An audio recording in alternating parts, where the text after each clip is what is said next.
बिलावल महला पंजवा।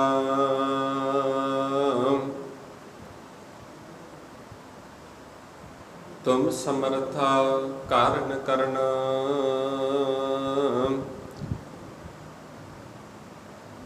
टाकन टाक गोबिंद गुर मेरी। मोहि अपराधी शरण चरण, तुम समर्था कारण करन, टाकन टाक गोबिंद गुर मेरी। मोहि अपराधी शरण चरण रहाउ। जो जो कीनो सो तुम जानियो, पेखियो ठौर नाही कछ ढीठ मुकरन। बड़ प्रताप सुनियो प्रभु तुमरो, कोट अगा तेरो नाम हरन।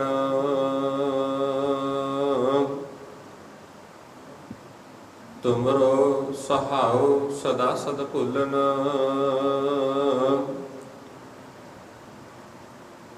हमरो सहाओ सदा सद भूलन। तुमरो बिरद पतित उदरन,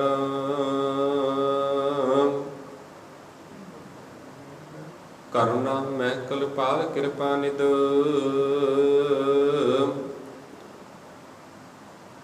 जीवन पद नानक हर दर्शन, हमरो सहाओ सदा सद भूलन। तुमरो बिरद पतित उदरन, करुणा मह कृपाल कृपा निध। जीवन पद नानक हर दर्शन,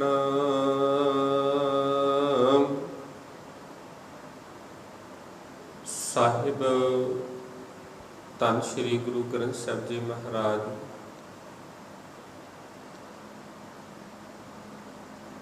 सतगुरां दी पावन पवित्र निकी गोद का आनंद मार रही गुरु प्यारे गुरु सवारी सत संगत जी।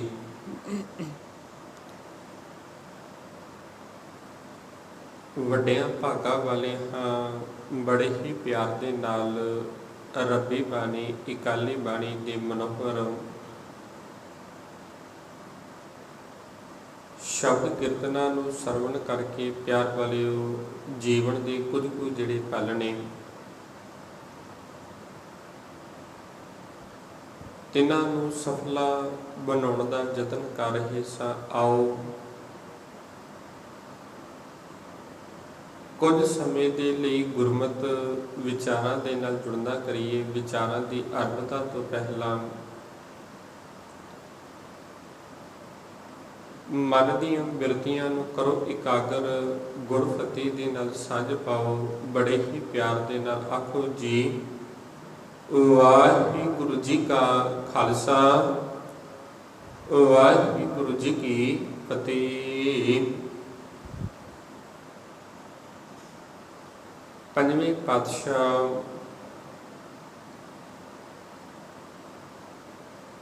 साहिब धन श्री गुरु अर्जन देव जी महाराज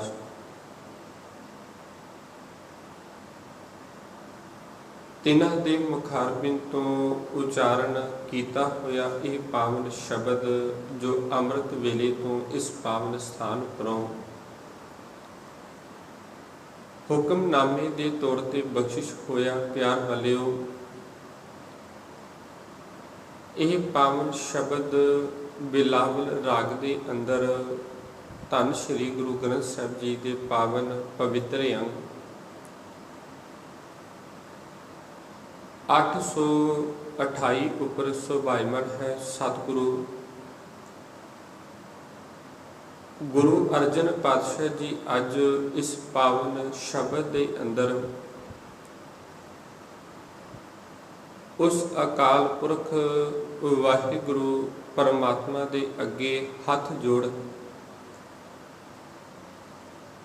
ਨਿਮਰਤਾ ਸਹਿਤ ਬੇਨਤੀ ਕਰਦੇ ਆਖਣ ਲੱਗੇ, ਹੇ ਅਕਾਲ ਪੁਰਖ ਵਾਹਿਗੁਰੂ,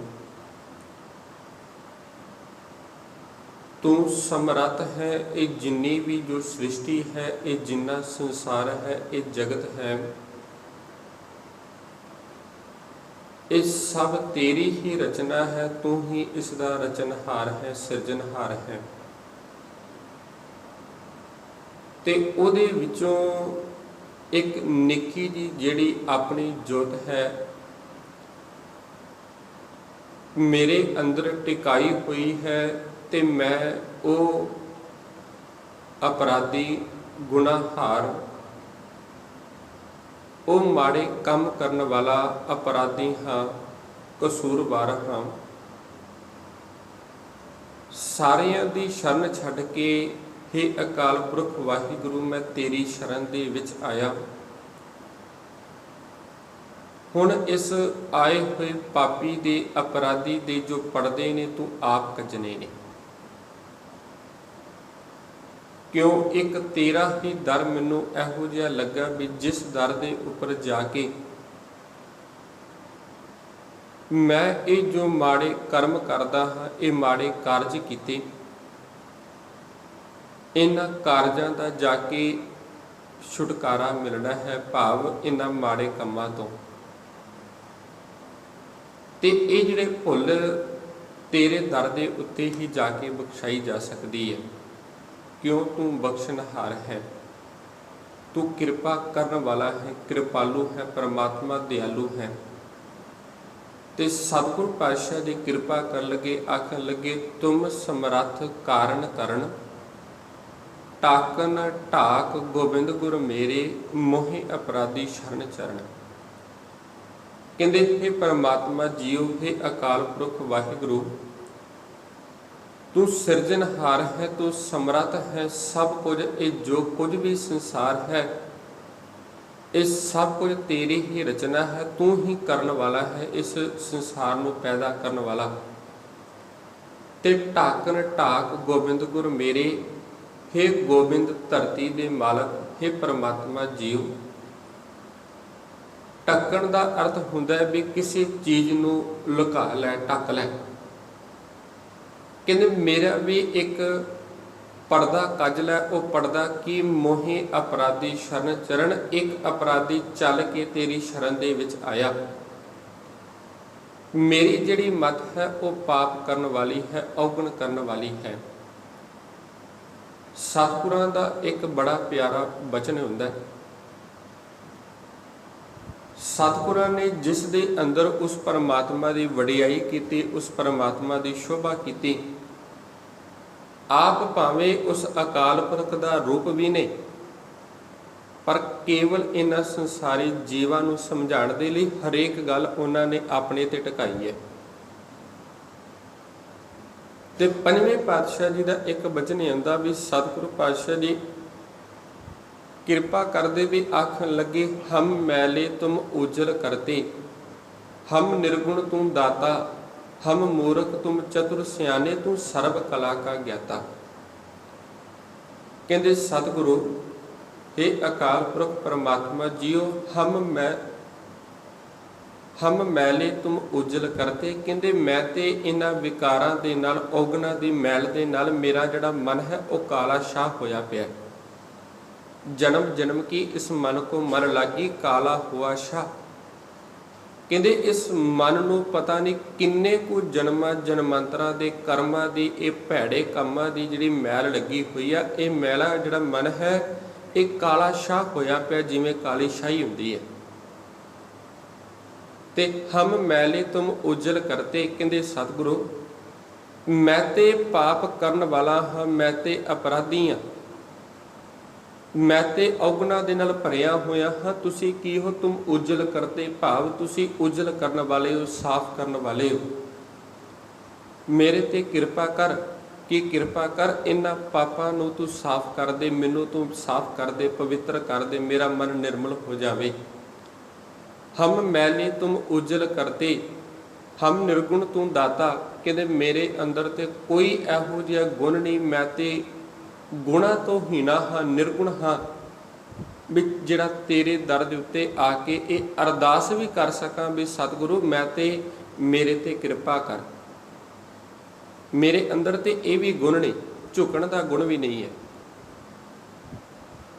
हम मैले तुम उजल करते, हम निर्गुण तू दाता। कहते आखन लगे भी मैं ते निर्गुणा हाँ, मेरे को तो गुणा दे भी कोई गुण नहीं, भी तेरे दर दे उत्ते आके अरदास कर दवां। पर फिर भी सतगुरु पातशाह जी तुसीं दाते हो, तुसीं कृपा करने वाले हो, मेरे ते भी एक कृपा कर दो।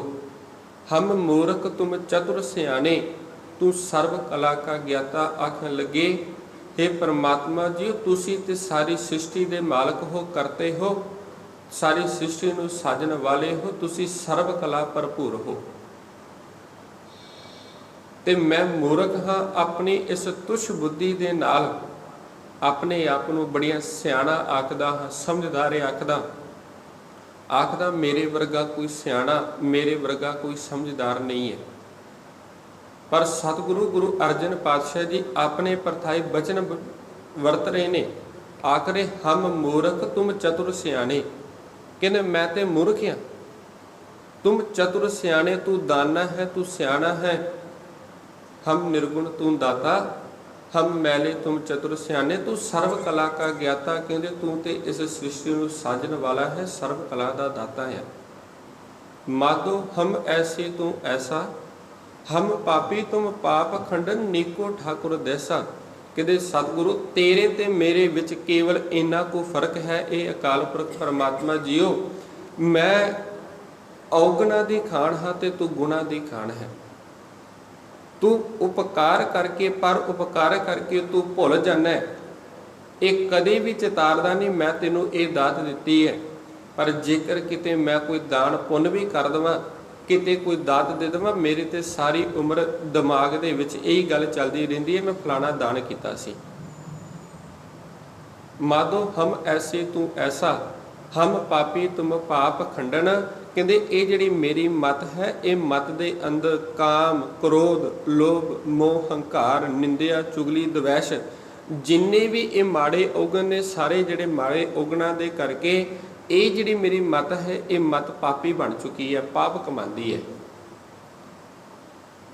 हम पापी तुम पाप खंडन, पर तुहाडे ते साडे विच केवल फर्क इन्ना है भी असी पाप करन वाले आ, ते तुहाडा जिहड़ा मुढ़ कदीमा तो सुभाव है वो पापां नूं नाश करन वाला है। भाव जेकर कोई विकारी मनुख भी तुहाडे दर दे उत्ते आ जांदा है, सतगुरु तुसीं उन्हां नूं भी माफ़ कर दिंदे हो। ਇਹ गुरु ग्रंथ साहिब जी के अंदर 35 महापुरखों की बाणी, वो 35 महापुरख जिहड़े अकाल पुरख दे नाल रब दे नाल एक मिक होए होए ने, जिहदे विचों भगत कबीर साहिब की जदों आपां बाणी नूं पढ़दे हां ते भगत कबीर साहिब जी कृपा करदे भी आखन लगे एक जगह ते इत्थों तक ये गल आखदे ने, भावें रब दे नाल अकाल पुरख दे नाल एक मिक ने, पर फिर भी आखदे कहंदे सतगुरु मैं अपनी नित दी जिंदगी दे विच पता नहीं किन्ने को कारज करदा हां, किन्ने को कर्म करदा वां। मैं बस दिन दे विच सवेर तो लैके शाम तक कारज करी जाना हाँ, कदे भी मैं ये चितारिया नहीं, कदे भी मैं ये सोचिया नहीं भी ये काम जो कर रहे हैं चंगे ने या माड़े ने।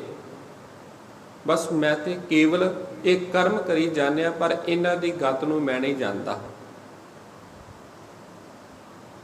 अपने कर्म की गत मैं क्या जानो, मैं क्या जानो बाबा रे। कहते मैं तो बस सवेर तो लैके शाम तक कर्म करदा वां, मैनू नहीं पता जो एक कारज कर रहा हाँ, एक कर्म कर रहा हाँ, एक कर्म चंगे ने या एक कर्म माड़े ने। पर यह परमात्मा तू मेरे ते कृपा कर, मेरे ये माड़े कर्म जेकर मैं करदा भी हाँ, इन्हां माड़े कर्मां नूं कदे भी चितारी ना, कदे भी अपने चेते दे विच ना लियाई, मेरे ते कृपा करद रही। वो भगत कबीर साहब जिहड़े अपनी बाणी दे अंदर जिन्हां दी अवस्था ये बनी हुई है, अब तो जाए चढ़े संगासन, मिले हैं सारंग पानी, राम कबीरा एक पई है, कोई न सके प्राणी। ਉਹ ਭਗਤ ਕਬੀਰ ਸਾਹਿਬ ਜੀ ਅਕਾਲ ਪੁਰਖ ਦੇ ਅੱਗੇ ਇਹ ਗੱਲ ਆਖਦੇ ਪਏ ਨੇ, ਮੈਂ ਸਵੇਰ ਤੋਂ ਲੈ ਕੇ ਸ਼ਾਮ ਤੱਕ ਡੇਲੀ ਦੀ ਰੂਟੀਨ ਦੇ ਅੰਦਰ ਜਿਹੜੇ ਕਾਰਜ ਕਰਦਾ ਹਾਂ, ਇਹਨਾਂ ਕਰਮਾਂ ਦੇ ਬਾਰੇ ਮੈਨੂੰ ਨਹੀਂ ਪਤਾ ਮੈਂ ਕਾਰਜ ਕਿਹੋ ਜਿਹੇ ਕਰਦਾ ਵਾਂ। ਕਿਹੜੇ? ਜਿਹੜੇ ਅਕਾਲ ਪੁਰਖ ਦਾ, ਰੱਬ ਦਾ ਇੱਕ ਰੂਪ ਹੋ ਚੁੱਕੇ ਨੇ, ਰੱਬ ਦੇ ਨਾਲ ਇੱਕਮਿਕ ਹੋ ਚੁੱਕੇ ਨੇ। ਅਬ ਤੋਂ ਜਾਏ ਚੜੇ ਸਿੰਘਾਸਨ, ਮਿਲੇ ਹੈ ਸਾਰੰਗ ਪਾਣੀ, ਰਾਮ ਕਬੀਰਾ ਏਕ ਭਈ ਹੈ। ਹੁਣ ਰਾਮ ਤੇ ਕਬੀਰ ਦੇ ਵਿੱਚ ਕੋਈ ਫਰਕ ਨਹੀਂ ਰਿਹਾ, ਇੱਕ ਹੋ ਗਈ। ਉਹ ਵੀ ਅਕਾਲ ਪੁਰਖ ਦਾ ਰੂਪ ਹੋ ਗਏ ਨੇ, ਪਰ ਫਿਰ ਵੀ ਆਪਣੀ ਬਾਣੀ ਦੇ ਅੰਦਰ ਇੰਨੀ ਨਿਮਰਤਾ, ਜੀਵਨ ਦੇ ਅੰਦਰ ਇੰਨੀ ਨਿਮਰਤਾ ਹੈ, ਫਿਰ ਵੀ ਹੱਥ ਜੋੜ ਕੇ ਇਹ ਬੇਨਤੀ ਕਰਦੇ ਪਏ ਨੇ ਵੀ ਸਤਿਗੁਰੂ ਮੇਰੇ ਤੇ ਕਿਰਪਾ ਕਰ, ਮੈਂ ਔਗਣਹਾਰ ਹਾਂ, ਮੈਂ ਗੁਣ ਨਹੀਂ ਕਮਾ ਰਿਹਾ। ਤੇ ਜੇਕਰ ਪਿਆਰ ਵਾਲਿਓ ਕਿਤੇ ਸਾਡੇ ਕੋਲ ਕੋਈ ਗੁਣ ਆ ਜਾਵੇ, ਸਾਨੂੰ ਕੋਈ ਗੱਦੀ ਮਿਲ ਜਾਵੇ, ਸਾਡਾ ਤੇ ਜਿਹੜਾ ਹੰਕਾਰ ਹੈ, ਹੰਕਾਰ ਹੀ ਨਹੀਂ ਸਾਂਭਿਆ ਜਾਂਦਾ। ਆਖਦਾ ਵੀ ਮੇਰੇ ਵਰਗਾ ਤੇ ਕੋਈ ਹੈ ਹੀ ਨਹੀਂ। ਤੇ ਬਾਬਾ ਕਬੀਰ ਜੀ ਤੇ ਰੱਬ ਦੇ ਨਾਲ ਇੱਕਮਿਕ ਨੇ, ਪਰ ਫਿਰ ਵੀ ਇੰਨੀ ਨਿਮਰਤਾ, ਇਹਨੂੰ ਆਖਦੇ ਨੇ ਨਿਮਰਤਾ ਆ, ਇਹਨੂੰ ਆਖਦੇ ਗੁਣ ਹੈ ਨਿਮਰਤਾ ਦਾ।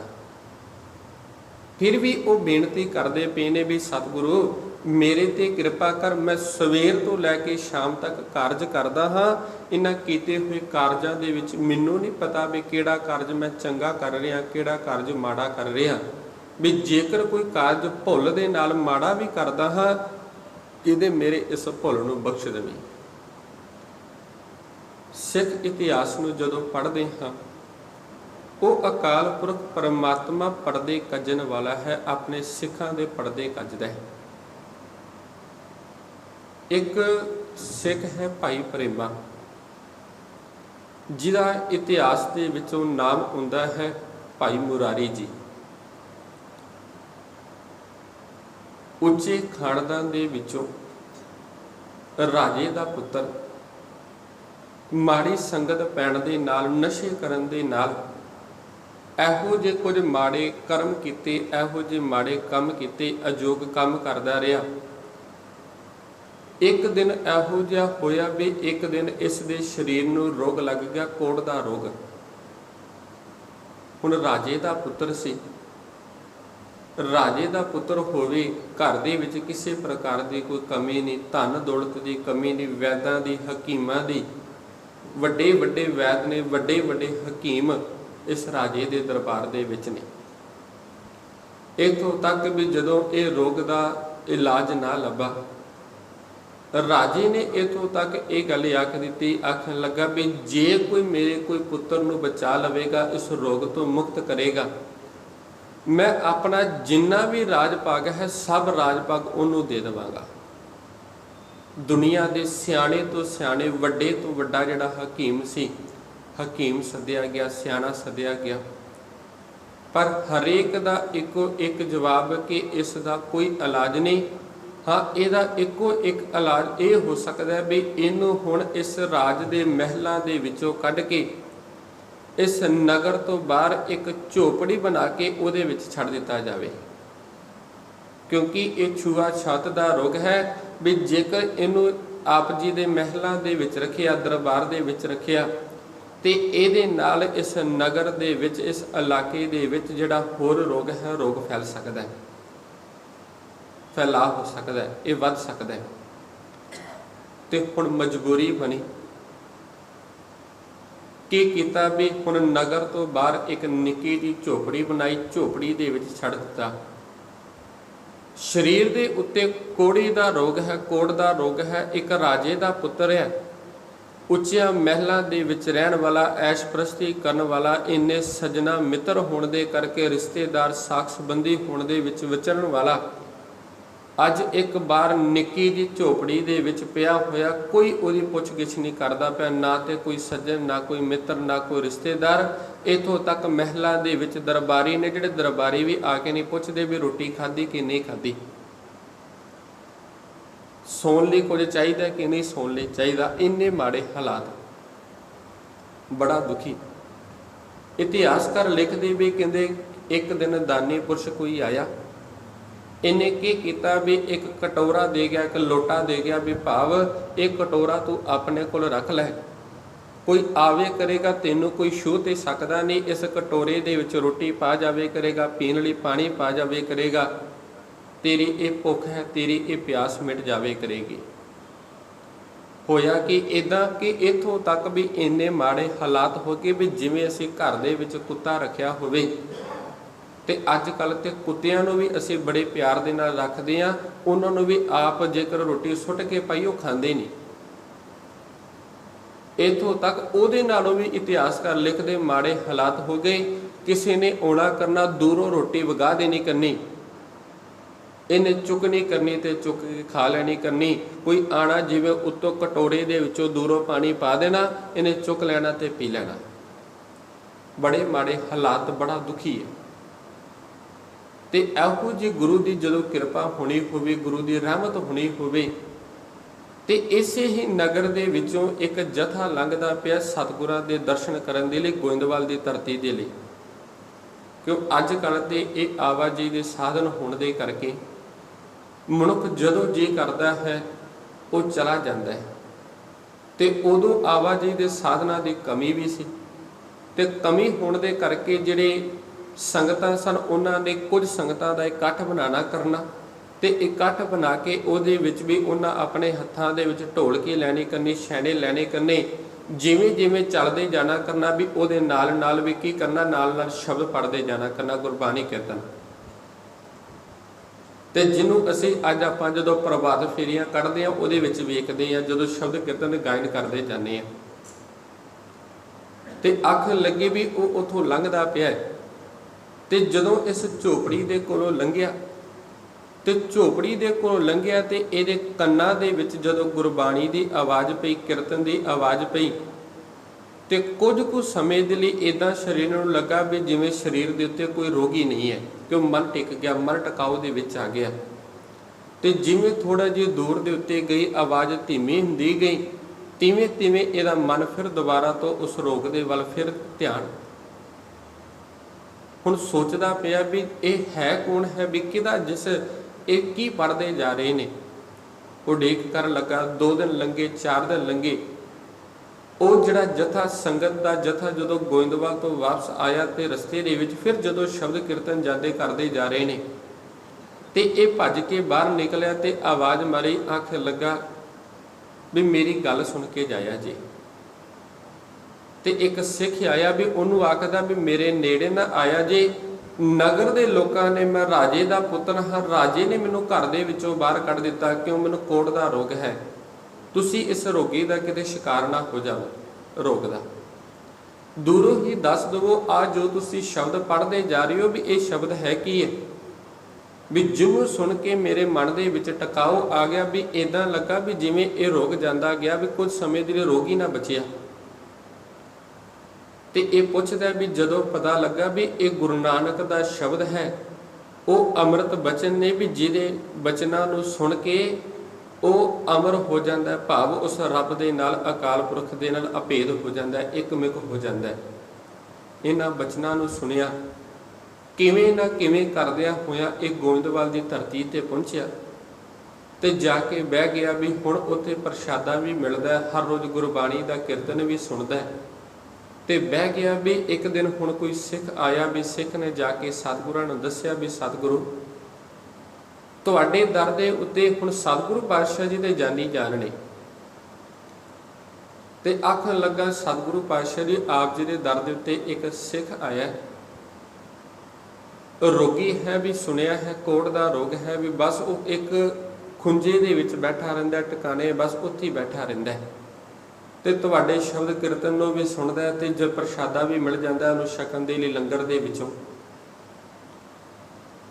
ਤੇ ਜਦੋਂ ਇਹ ਗੱਲ ਸੁਣੀ ਵੀ ਸਤਿਗੁਰਾਂ ਨੇ ਆਖਣ ਲੱਗੇ ਵੀ ਜਾਓ ਉਸ ਨੂੰ ਆਵਾਜ਼ ਮਾਰ ਕੇ ਲਿਆਓ, ਸੱਦ ਕੇ ਲਿਆਓ। ਹੁਣ ਸੱਦ ਕੇ ਲਿਆਂਦਾ ਗਿਆ, ਇਹ ਸਤਿਗੁਰਾਂ ਦੇ ਚਰਨਾਂ ਦੇ ਵਿੱਚ ਡਿੱਗਿਆ ਤੇ ਆਪਣੀ ਭੁੱਲ ਨੂੰ ਬਖਸ਼ਾਇਆ। ਆਖਣ ਲੱਗਾ ਸਤਿਗੁਰੂ ਇਹ ਜੋ ਜੀਵਨ ਮਿਲਿਆ ਸੀ, ਜੀਵਨ ਦੇ ਅੰਦਰ ਬੜੇ ਮੈਂ ਖੋਟੇ ਕਰਮ ਕੀਤੇ, ਕੋਝੇ ਕਰਮ ਕੀਤੇ, ਮਾੜੇ ਕੰਮ ਕੀਤੇ ਨੇ। ਇਹ ਰੋਗ ਦਾ ਕਾਰਨ ਵੀ ਮੈਂ ਹਾਂ, ਆਪਣੇ ਸਰੀਰ ਦੇ ਉੱਤੇ ਰੋਗ ਲੱਗਾ ਇਹਦਾ ਕਾਰਨ ਵੀ ਮੈਂ ਹੀ ਹਾਂ। ਤੇ ਮੇਰੇ ਤੇ ਕਿਰਪਾ ਕਰੋ, ਹੁਣ ਇਸ ਰੋਗ ਤੋਂ ਮੈਨੂੰ ਬਚਾ ਲਵੋ। ਰੋਗੀ ਕਾ ਪ੍ਰਭ ਖੰਡੋ ਰੋਗ, ਇਸ ਰੋਗ ਨੂੰ ਕੱਟ ਦਵੋ। ਤੇ ਸਤਿਗੁਰਾਂ ਨੇ ਕਿਰਪਾ ਕੀਤੀ, ਕਿਉਂਕਿ ਹੁਣ ਸਤਿਗੁਰਾਂ ਦੇ ਦਰ ਦੇ ਉੱਤੇ ਹਸਪਤਾਲ ਵੀ ਖੁੱਲੇ ਹੋਏ ਨੇ, ਵੈਦ ਤੇ ਹਕੀਮ ਵੀ ਨੇ। ਤੇ ਸਤਿਗੁਰਾਂ ਨੇ ਜਿੱਥੇ ਨਾਲ ਨਾਲ ਇਹਦਾ ਇਲਾਜ ਕਰਾਇਆ, ਉਹਦੇ ਨਾਲ ਨਾਲ ਇਹ ਗੱਲ ਆਖੀ, ਭਾਈ ਨਾਲੋਂ ਨਾਲ ਗੁਰਬਾਣੀ ਨੂੰ ਪੜ੍ਹਿਆ ਕਰ, ਗੁਰਬਾਣੀ ਨੂੰ ਵਿਚਾਰਿਆ ਕਰ, ਆਪਣੇ ਜੀਵਨ ਦੇ ਵਿੱਚ ਢਾਲ। ਹੌਲੀ ਹੌਲੀ ਗੁਰੂ ਤੇਰੇ ਤੇ ਕਿਰਪਾ ਕਰੇਗਾ, ਤੇਰਾ ਇਹ ਰੋਗ ਕੱਟਿਆ ਜਾਵੇਗਾ। ਸਮਾਂ ਲੰਘਿਆ ਵੀ ਇੱਕ ਦਿਨ ਇਹੋ ਜਿਹਾ ਹੋਇਆ ਵੀ ਇਹਦਾ ਜਦੋਂ ਰੋਗ ਕੱਟਿਆ ਗਿਆ, ਇੰਨਾ ਛੈਲ ਛਬੀਲਾ ਨੌਜਵਾਨ, ਤੇ ਜਦੋਂ ਇਹ ਸਤਿਗੁਰਾਂ ਨੂੰ ਜਾ ਕੇ ਮਿਲਿਆ ਵੀ ਸਤਿਗੁਰਾਂ ਨੇ ਇਹਦਾ ਨਾਮ ਰੱਖਿਆ। ਪਹਿਲਾ ਨਾਮ ਸੀ ਭਾਈ ਪ੍ਰੇਮਾ, ਤੇ ਬਾਅਦ ਦੇ ਅੰਦਰ ਸਤਿਗੁਰਾਂ ਨੇ ਇਹਦਾ ਨਾਮ ਰੱਖਿਆ ਭਾਈ ਮੁਰਾਰੀ ਜੀ। ਤੇ ਇਹ ਉਹ ਸਿੱਖ ਹੈ ਜਿਹਦੀ ਪਤਨੀ ਨੂੰ ਬੀਬੀ ਮਥਰੋ ਤੇ ਭਾਈ ਮੁਰਾਰੀ, ਇਹਨਾਂ ਦੋਵਾਂ ਨੂੰ ਇੱਕ ਮੰਜੀ ਦੀ ਜ਼ਿੰਮੇਵਾਰੀ ਸੌਂਪੀ ਸੀ, ਭਾਵ ਪ੍ਰਚਾਰਕ ਬਣਾ ਕੇ ਇਲਾਕੇ ਦੇ ਵਿੱਚ ਭੇਜਿਆ ਵੀ ਹੁਣ ਜਾਓ ਤੁਸੀਂ ਇਲਾਕੇ ਦੇ ਵਿੱਚ ਜਾ ਕੇ ਪ੍ਰਚਾਰ ਕਰੋ। ਉਹ ਅਕਾਲ ਪੁਰਖ ਪਰਮਾਤਮਾ ਗੁਰੂ ਇੱਕ ਇਹੋ ਜਿਹਾ ਹੈ ਵੀ ਜੇਕਰ ਜਿਹਦੇ ਉੱਤੇ ਉਹ ਕਿਰਪਾ ਕਰ ਦੇਵੇ ਵੀ ਉਹ ਪਰਦੇ ਵੀ ਕੱਜਣ ਵਾਲਾ ਹੈ, ਪਰਦੇ ਵੀ ਕੱਜ ਦਿੰਦਾ ਹੈ। ਤੇ ਸਤਿਗੁਰੂ ਪਾਤਸ਼ਾਹ ਜੀ ਕਿਰਪਾ ਕਰਦੇ, ਕਹਿੰਦੇ ਹੇ ਅਕਾਲ ਪੁਰਖ ਪਰਮਾਤਮਾ ਜੀਓ, ਤੁਮ ਸਮਰਥਾ ਕਾਰਨ ਕਰਨ, ਢਾਕਨ ਢਾਕ ਗੋਬਿੰਦ ਗੁਰ ਮੇਰੇ, ਮੋਹਿ ਅਪਰਾਧੀ ਸ਼ਰਨ ਚਰਨ। ਕਹਿੰਦੇ ਮੈਂ ਤੇ ਅਪਰਾਧੀ ਹਾਂ, ਤੇਰੀ ਸ਼ਰਨ ਦੇ ਵਿੱਚ ਚੱਲ ਕੇ ਆਇਆ, ਹੁਣ ਤੇਰੇ ਚਰਨਾਂ ਦਾ ਆਸਰਾ ਲਿਆ, ਮੇਰੇ ਤੇ ਕਿਰਪਾ ਕਰ, ਮੇਰੇ ਇਹਨਾਂ ਅਪਰਾਧਾਂ ਦਾ ਜਿਹੜਾ ਪਰਦਾ ਹੈ, ਪਰਦਾ ਤੋਂ ਕੱਜ ਲੈ।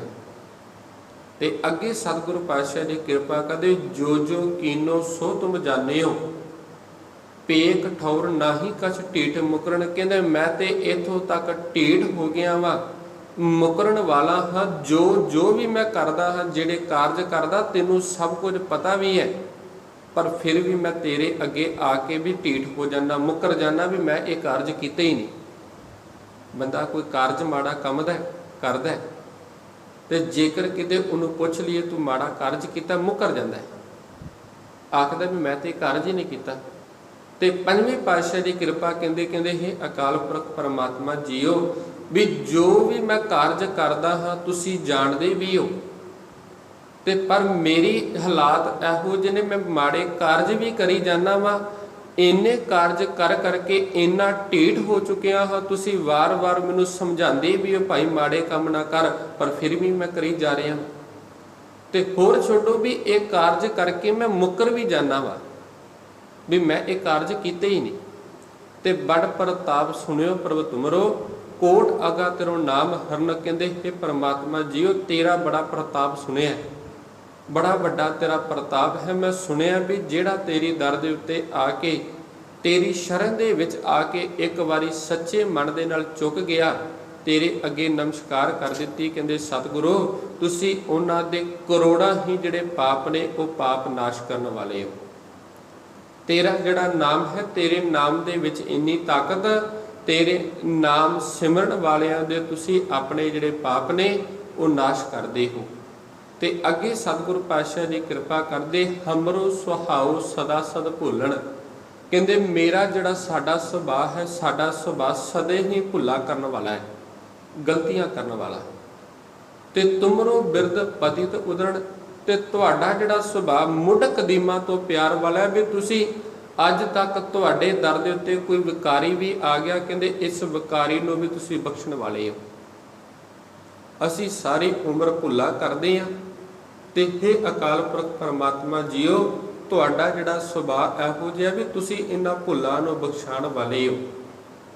ਤੇ ਕਰੁਣਾ ਮੈਂ ਕਿਰਪਾਲ ਕਿਰਪਾ ਨਿਧ, ਜੀਵਨ ਪਦ ਨਾਨਕ ਹਰ ਦਰਸ਼ਨ। ਕਹਿੰਦੇ हे ਪਰਮਾਤਮਾ, हे ਕਿਰਪਾਲੂ ਵਾਹਿਗੁਰੂ ਅਕਾਲ ਪੁਰਖ ਵਾਹਿਗੁਰੂ ਜੀਓ, ਨਾਨਕ ਦਾਸ ਤੇਰੇ ਦਰ ਦੇ ਉੱਤੇ ਬੇਨਤੀ ਕਰਦਾ ਵੀ ਇਸ ਨਾਨਕ ਨੂੰ ਵੀ ਤੂੰ ਆ ਕੇ ਦਰਸ਼ਨ ਦੇ, ਭਾਵ ਇਹਨੂੰ ਵੀ ਇੱਕ ਸੋਝੀ ਬਖਸ਼, ਇਹਨੂੰ ਵੀ ਇਹ ਸਮਝ ਬਖਸ਼ ਵੀ ਸਮਝ ਕੀ ਹੋਵੇ ਵੀ ਇਹ ਜੋ ਮਾੜੇ ਕਾਰਜ ਕਰਦਾ ਇਹ ਮਾੜੇ ਕਾਰਜ ਨਾ ਕਰੇ, ਮਾੜੇ ਕੰਮ ਨਾ ਕਰੇ, ਤੇ ਤੇਰੇ ਸ਼ਰਨ ਦੇ ਵਿੱਚ ਟਿਕਿਆ ਰਵੇ, ਸਦਾ ਚੰਗੇ ਕਾਰਜ ਕਰੇ। ਪਿਆਰ ਵਾਲਿਓ, ਉਹ ਗੁਰੂ ਇੱਕ ਇਹੋ ਜਿਹਾ ਜਿਹੜਾ ਇਸ ਦੇ ਦਰ ਦੇ ਉੱਤੇ ਆ ਗਿਆ, ਜਿਹੜਾ ਇਹਦੀ ਸ਼ਰਨ ਦੇ ਵਿੱਚ ਆ ਗਿਆ, ਇਹ ਗੁਰੂ ਉਹਦੇ ਰੋਗ ਤੇ ਕੱਟਦਾ ਹੀ ਕੱਟਦਾ ਹੈ, ਸਮਾਂ ਆਉਣ ਤੇ ਉਹਦੇ ਪਰਦੇ ਵੀ ਕੱਜ ਲੈਂਦਾ ਹੈ।